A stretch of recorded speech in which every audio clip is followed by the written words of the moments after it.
everyone, Shelley Rael, registered dietitian nutritionist, and I get a lot of questions asking me about intermittent fasting. What I want to clarify first is there are dozens, that may be over the top, but several types of intermittent fasting.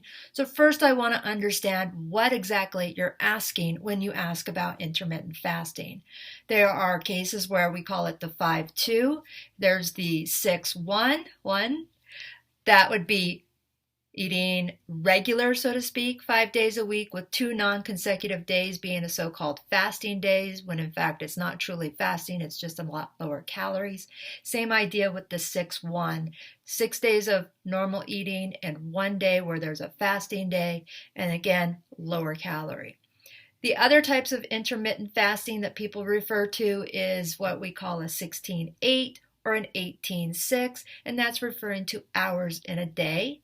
And in some of those cases, that's not necessarily fasting any different than what we refer to as nighttime, or when you're sleeping, or having this window where you are just not eating because it's not a normal time of day to eat. That just tends to be an off time. What I also want to point out is there's nothing magical about this intermittent fasting.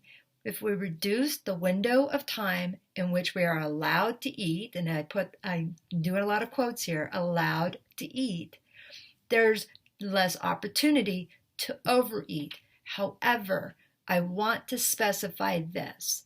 Some people will still overconsume calories in that eating window. So there's nothing magical, nothing special about this eating window if people still consume more calories than their body needs that day.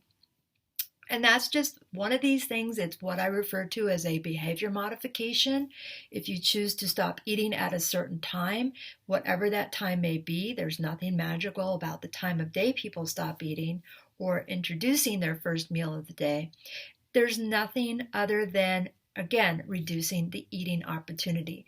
So whether if you choose to reduce your eating opportunity to 8 hours in the day or 6 hours in the day, or even just 12 hours in the day. If you eat at 8 o'clock in the morning, stop eating at 8 o'clock at night. If this is reducing the hours in which you actually eat, it may make a difference. But I also warn people, don't see that eating opportunity or that eating window as a challenge.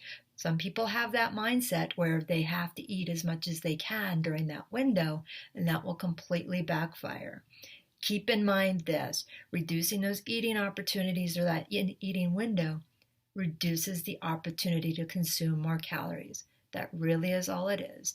If you feel better doing it, if you want to call it intermittent fasting, go ahead. I just call it a normal day. I would love to hear from you if you have experience with intermittent fasting and what it means to you. Comment, like, share this post, tell me what you think. Take care now. Bye.